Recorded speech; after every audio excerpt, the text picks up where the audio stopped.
Hello and welcome to the Divorced Dadvocate, where we assist dads in navigating through life during and after divorce and creating a fantastic life for themselves and their children. I am very excited today to welcome my guest whom I connected with this week.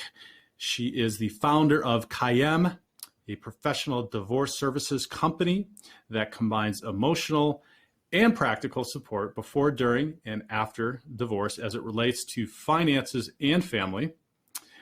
CAIM's signature system, which I'm very excited to talk about and is completely unique in the 10 years that I've been going through and exposed to family law and divorce, is designed to help you better manage your finances and negotiations so you move on quicker with less stress to save time and money. She's also a qualified mediator, which brings some really interesting and awesome perspective to all of this, and a certified divorced financial analyst. Please welcome Rose Simard. Rose, thanks for being here. Oh, thank you for having me, Jude. It's my pleasure. So like I said, this system is very, very cool. I've not run into anything. We talked a little bit earlier in the week and just a little bit earlier about this. And I really want to get into the system. But first, I'd like to talk a little bit about your background as a mediator and kind of the perspective that has helped you bring, and maybe how and why it's prompted you to create the signature system around CAIM. Mm-hmm. Well, thank you. So in my experience as a mediator for a few years is that a lot of people have to go through the motions. And when I say motions, there's specific tasks that are related to every divorce. And so what I was finding is that I was often either repeating myself or really being conscious of the timing that people would get information delivered so that it would be effective. So I found traditional mediation would put people together, try to solve the problem, put them in a room and get it to that. But I didn't find that was effective without some pre-education and getting some being prepared, right, as to what you're going to be talking about. So that was sort of the basis as to why I built my signature system. So to enhance and really actually streamline the mediation process, because I actually don't believe it needs to be expensive or complicated if people have the right information and are prepared. Great. So you did mention a little when we were speaking earlier that a lot of people, and you just said, don't come with the understanding of what mediation is about and for. Yeah. And is that a failure of the attorneys? Is that a failure of the system? Because obviously we don't, as divorce, well, at least on this show and the men listening, divorced dads, hopefully we don't go through this more than one time, right? So we have no understanding. And I just had our men's meeting this morning where we're talking about, what is this? What is a CFI? What is mediation? We don't know any of this. How do we get more educated on it? Yeah, no, those are a good point. I think the issue with mediation is that people go to it because they think it's going to save them money.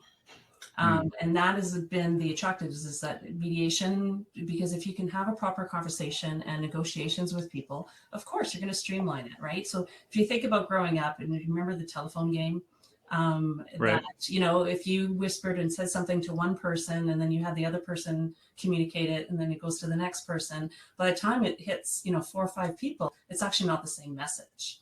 So the purpose about mediation is to actually have people in the room at the same time hearing the same thing and developing this ability to cooperate and communicate.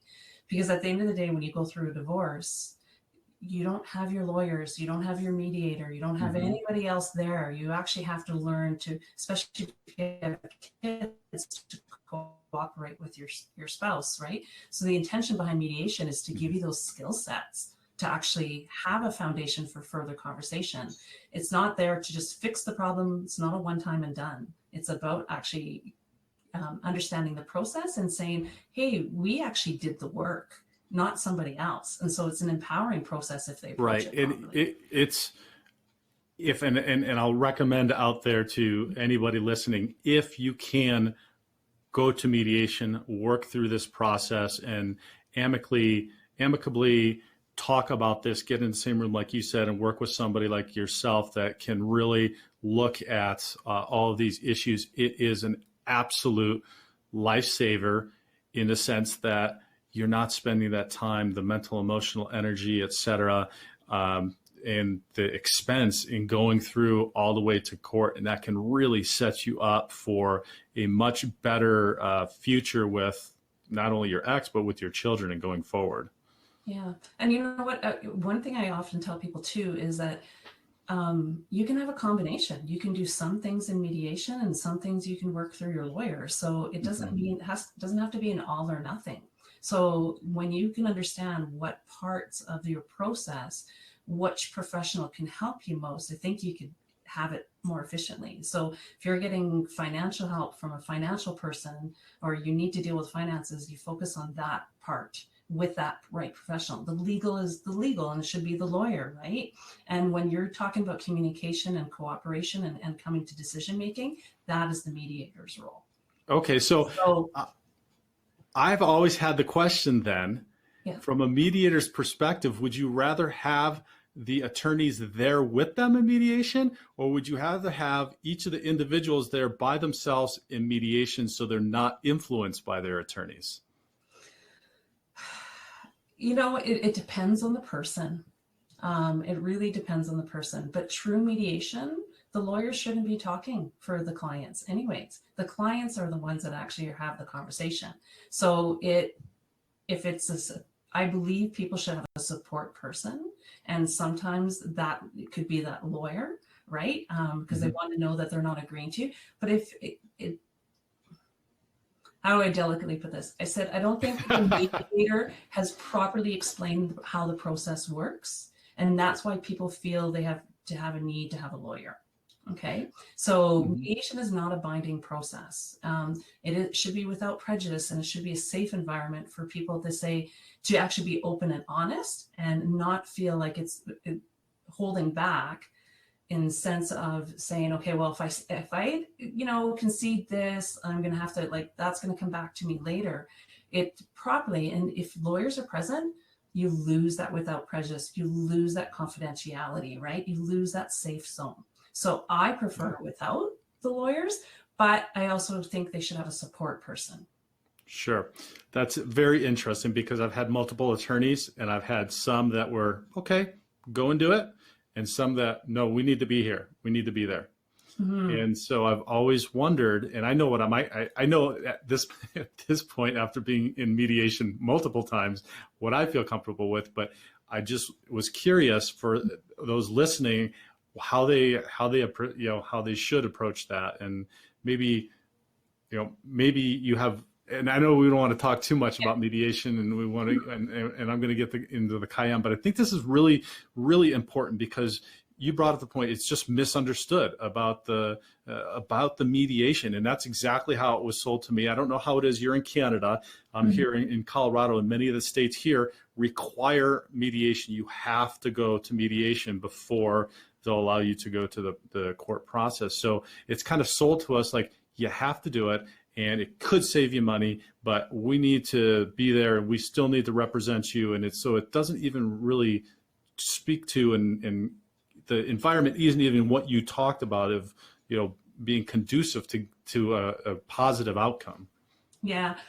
So in certain cases, yes, you actually have to go to mediation before you can actually get on the docket in courts. Right. There's an interesting white paper that was produced by the courts in British Columbia about mandating or requiring mediation before the courts. And really, people lose their objectivity. They lose their actual cooperation muscle if they're told they have to do this. All they're doing is putting in their time, and then they're saying moving on.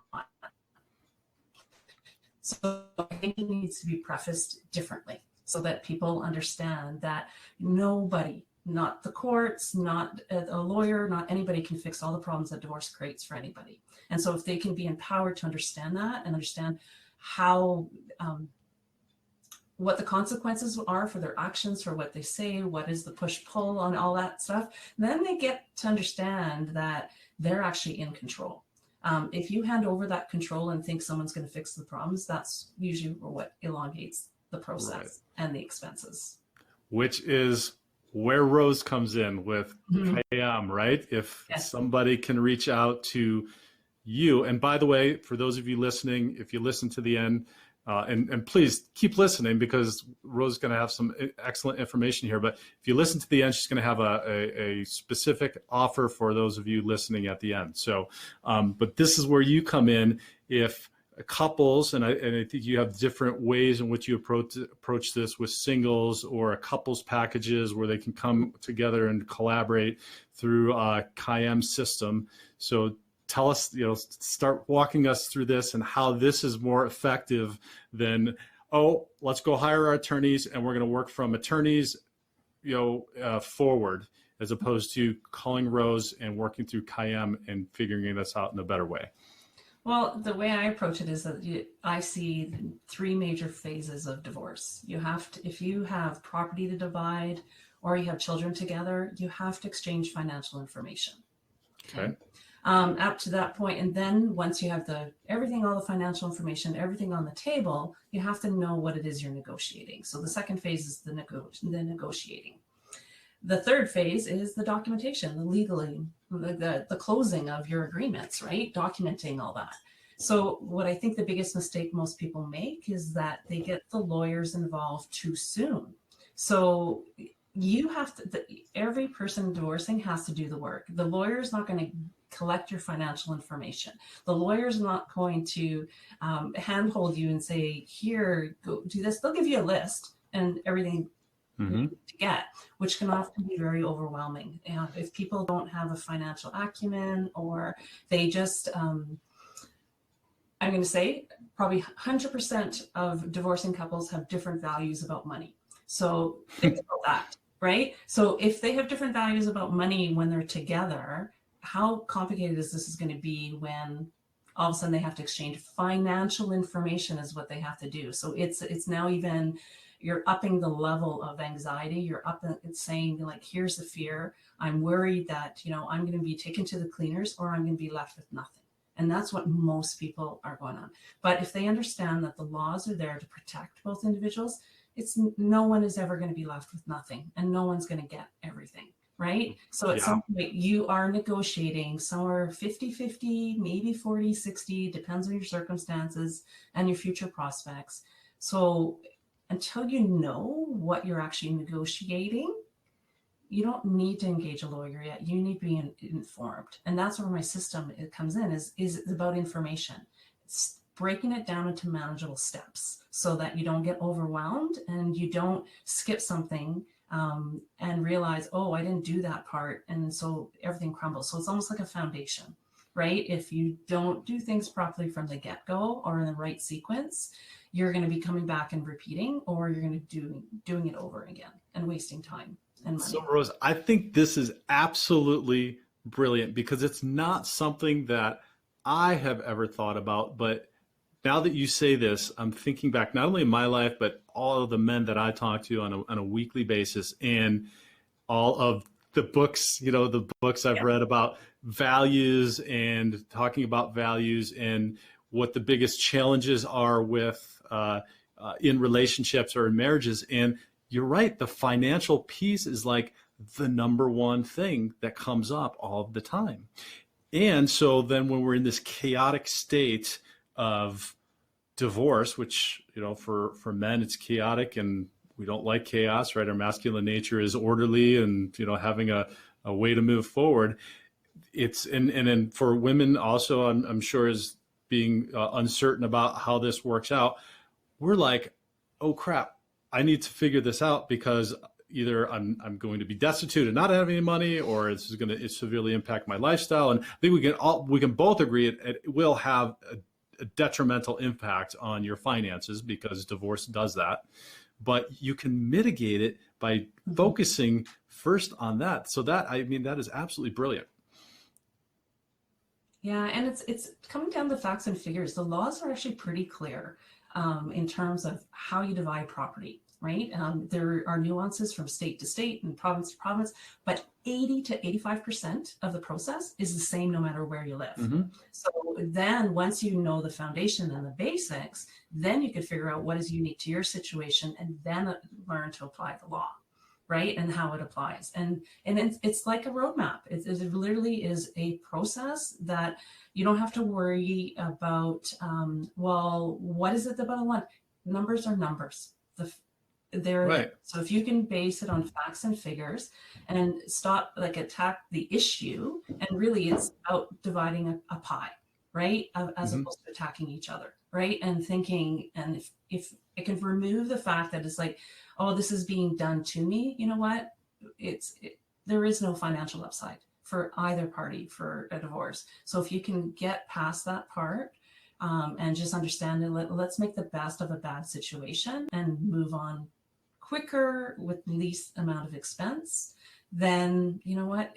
That's a win-win, right? You're never going to have a lottery win for divorce, but you can make it a win-win, right? At least to mitigate.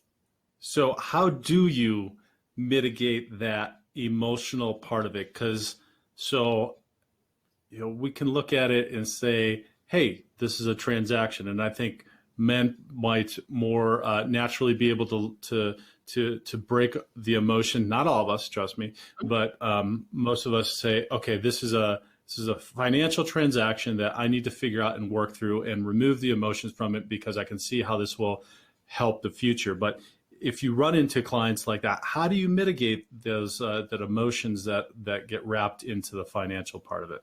Well, usually the emotions are usually high when they don't know their priorities. They don't know what's important to them. So they're reacting versus actually acting, right? Okay. So they could figure out what's important to them. What do they actually want out of this process? So it's not stop worrying about what their spouse wants or what their spouse is going to do, but what do they need out of this in order to move forward? So they need to prepare themselves. That's really the only thing they can control anyway. So I really try to come back to the focus is about, okay, what does you want to see happen? What do you want your life to look like in 3 to 5 years? So if they set their priorities, that is actually their guide as to what it is. And those priorities will come down to lifestyle. It'll come down to what their budget is. And really how also too, like in terms of like family, right? So there's lots of different, and everybody has different things, right? So some people's priorities, I want to get it done. It's not about being right. I want it done quickly. Sometimes it is a little bit about being right and understanding. Right. So one of the first things that we talk about, and I've talked about on the show before, and in the work that I do with men, is creating a vision and direction. So it sounds like it's the same thing. You're talking about creating the vision and direction for what you want first, and then working towards what that vision and direction is, and based upon, let's say finances, starting with the financials, which I think is brilliant. Well, exactly. Like, how do you know you're going to arrive if you're not working towards a destination? Right. And I think you shared a good story with me about somebody that didn't have that clarity and they were living in a house together. Will you share that? Because I think that's a good example. So a client came to me just over a year ago, and I actually did a free online financial support group for 6 weeks when first COVID hit. So I was like, here's the sort of the chaos, and I called it Shift Happens. So I did like a 6-week program, and I actually had a parenting coach as well. So we did that on a weekly basis. She came to me after and worked on it, and we just worked 2 sessions. That was it. But she came to me and she just says, okay, she goes, I'm stuck. 4 years in the process, and they were still living under the same roof. Wow. Yeah, and he was stuck. He had depression. He had lost his job. He had a death of a family member. Like they weren't fighting. They just needed to separate, right? It just wasn't a good situation, and she felt bad. So she wanted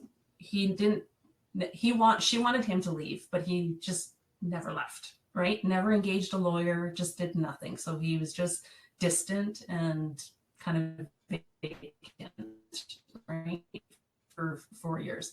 And so ultimately her lawyer told her the only way she's going to get him out of the house was that she had to apply for exclusive possession of the home. And I don't know if that is done in specific estates, but that's a very standard practice. So then it forces him to move out, right? So she has it.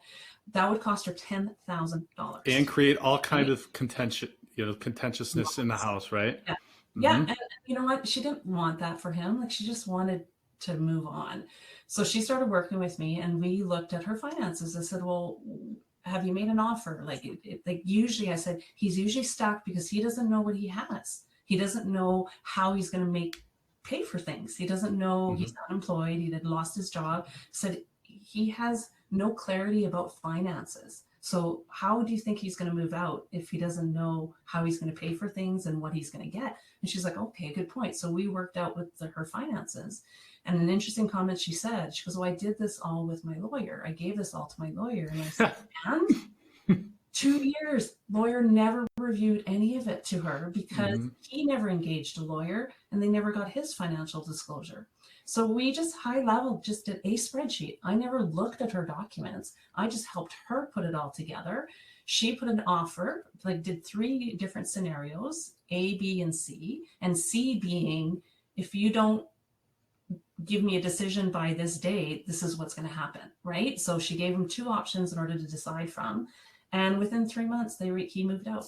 And, you know, they have kids together. It wasn't about creating a big fight and not having them in their lives. They needed to figure it out. So yeah, like in 3 months, they figured out the finances and they made more progress than in the first 4 years. Right. So you just took it right to that. What are your second step, right? What are you negotiating and why are you negotiating, or not in this case, right? Why aren't you negotiating? Why aren't you figuring something out and moving forward? Yeah, she was in limbo between phase 1 and phase 2 because he didn't engage. Right. Right. So you shouldn't have to put your life on hold if there are things you can do to negotiate, even if you have an inactive partner. And the way I usually try to understand, there's 3, I don't know if I can't remember the title of the book. I'm not good at that, but there's 3 ways of identifying. You either have a cooperative spouse, you have a distant spouse, or you have an angry spouse. So one of the first things I try to ask and find out is like, how do you see your spouse like this? What if you have all 3? Yeah. Well, anyway, worst case scenario. Yeah, the best you can hope when you have an angry spouse is that they become at least distant, right? Like you're never going to probably go from an angry to a cooperative spouse, right? If you could just coexist, that would be the better way of looking at it. But the problem is that a lot of people get stuck with the distant spouse, the inactive spouse, the spouses that are stuck, right? And that's where my program really helps people, right? Because lawyers aren't equipped. They don't know how to help if there isn't another lawyer on the other side. Right, because they're just going through the process and they are just checking the boxes and jumping through the hoops. And this is the challenge that I personally have all the time, which is I'm not looking to go through the process that you've got laid out for this. I'm looking for a specific outcome in the vision and direction that I've created. And so what I need for you to do is work through this process. And I think this is important information, and maybe you have something to say, is that you are driving the bus of this. And I think you said earlier about that, is that you're going to need to show up to mediation. You're going to actually have to do something there. And when you hire an attorney, that you're actually going to have to be the ones that comes up with the documents. But oftentimes, and because we don't go through this, we don't know. We just hire the attorney and then we go, okay, what do I do? And that is the wrong way, especially considering that the attorneys know the legal. They want to go through what I just said, this checklist of how to get through the process and how to get to the end based upon the legal, not based upon what you're doing, because the majority of them I've found have terrible bedside manners, if you will, on going through this and talking about what you did, like what's the mental and emotional state around this, and why are you doing this? So you're driving the bus every time, and you have to stay in control. It's uncomfortable, and a lot of people, it's scary because they've never been through it before. I totally get it, but I like to say divorce is a journey, and people can walk it with you, but no one can walk it for you. So until you basically, the rubber has to meet the road. Like you have to do the work. You can't pass it off. Right. And one of the recommendations that I make is build your team, right? And the attorney is just one part of that team that's going to give you the legal advice. And you're the coach, right? You are the coach. You are the one that's directing. You know what is best for yourself, what is best for your family and for your children. And so then you need to surround yourself with the rest of the team. Maybe the attorney's that quarterback. Okay, let's use that. But then we need, Rose, who's working on the financial part of that is the running back. And then we've got a wide receiver who's a mediator. Okay. And then we've got the therapist or the coach who's, providing that support. It's the solid foundation on the line. I'm using football, right? Okay. For whatever reason, but it was that the foundation that's helping you to think and work through your mental and emotional approach. Yeah. I think my goal for each and every one of my clients is to actually keep the divorce process inexpensive and affordable so that they can actually invest in themselves. That same money, instead of paying the lawyer, they can invest that in themselves, in coaching, in personal development, maybe into their next house, down payment for the next house. Putting their kids through college versus putting the lawyer's kids through college. Right. That is a good phrase. Yeah. Put your kids through college, not your attorney's kids through college. Yeah. So it has to be empowering. And the problem is that finances is a taboo subject, period. Right? And now it's even more complicated, but you need to get comfortable. If you have kids together and they're under 18, you need to get comfortable and you need to figure out a way to communicate with that partner, because finances are going to continue to come up year after year until your kids are raised and independent of their own. So don't delay it. Start that process. Right. There's actually a financial planner that I know that has that cites a study that people would rather talk about sex than finances. They're in their personal lives, which is crazy. So that's how it's shaming, and that's why I believe the online program is really good, because a lot of people feel uncomfortable also divulging that. So if they can do it in the sense of, okay, these are for my eyes only, I'm learning a process, it really puts people at ease, right? So they can do it on their own time, after work, late at night, listen to the same video again and again, work it out themselves, right? So they don't have to acknowledge or admit maybe that they're uncomfortable or don't like talking about it or don't know something about it. So like I have like a part of my program has I think it's like 47-page glossary, because I break down the terms that you need. Some of it's financial, some of it's legal, but you need to demystify, you need to break down. Some people don't even know what a retirement account is, or they don't, there's a lot of things. So if you are not comfortable with finances, this is the program for you, so that it takes that stigma away, because you can't avoid dealing with the finances, especially when your life is up and. Yep. It is absolutely brilliant approach, Rose. I'm so appreciative that we were able to connect. And so we're going to post in the show notes below how to get a hold of you. But what's the offer that you wanted to put out there for those listening today?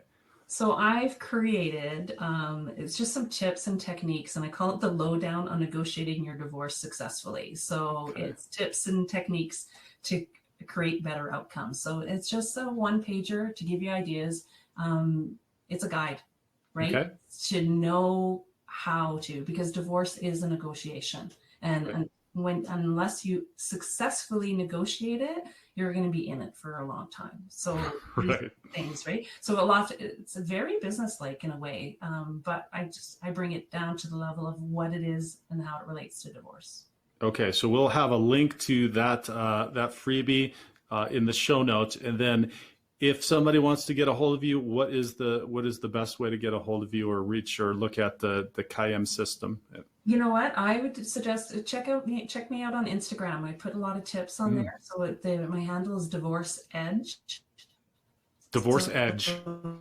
Divorce, and then cool. Yeah, Divorce Edge. So we'll put that link there. So because they could reach out to me there. They could always email me at rose@caimcoaching.com. So CAIMCOACHING.com. Okay. And then that website's CAIM. is it CAIMcoaching.com so they can, because I know you have a whole list and information about the system and all Yeah, the different packages. It's really awesome. it hasn't flipped over yet. So it's still CAIMdivorce.ca and it needs to flip over to the .com. So Okay. the information is there. So it's .ca because you're in Canada. Yeah. Is that right? Okay. All right. No worries. But I'm switching it. But there is another site if they're interested in the online program it's actually called divorcemathpros.com. So that is the online financial settlement program that I've created.